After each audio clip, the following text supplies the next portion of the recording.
हाय दोस्तों, नमस्ते, प्रणाम, जय माता दी, राधे राधे। दोस्तों, आप लोगों के सामने नवरात्रि का पचरा लेके आई हूँ देवी माँ का।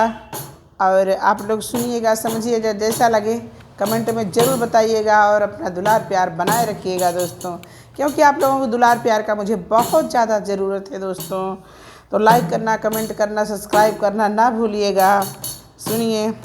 लाल की चुनरिया ओढ़ी अली दुर्गा मैया हो पहुँची गईली ना, हो पहुँची गईली ना, मैया सेवका दुआरिया पहुँची गईली ना, देवी सेवका दुआरिया पहुँची गईली ना। अरे लाल लाल डोलिया के लाल बाओ हरवा हो कि लाल पहिने ना, हो कि लाल पहिने ना, देवी मैया मोर चुनरिया हो कि लाल पहिने ना, दुर्गा मैया मोर चुनरिया हो कि लाल पहिने ना।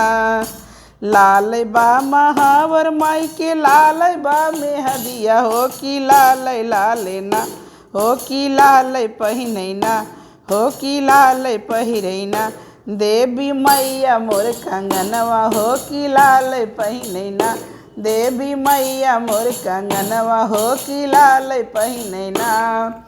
अरे लाल बाटी कुलिया माई के लाल बाटै ओठवा हो कि लाल बाटैना, हो कि लाल बाटैना, हमारे माई के बदनिया हो कि लाल बाटैना, दुर्गा माई के बदनिया हो कि लाल बाटैना।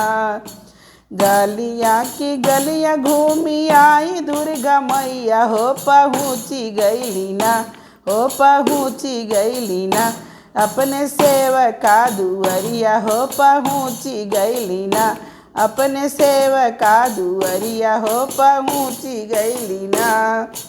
पहुँची के देवी माई करावली पूजनिया हो कि जय जय बोलैना, हो कि जय जय बोलैना, देवी मैया मोर बरदिया हो कि जय जय बोलैना, देवी मैया मोर दुआरवा हो कि जय जय बोलैना।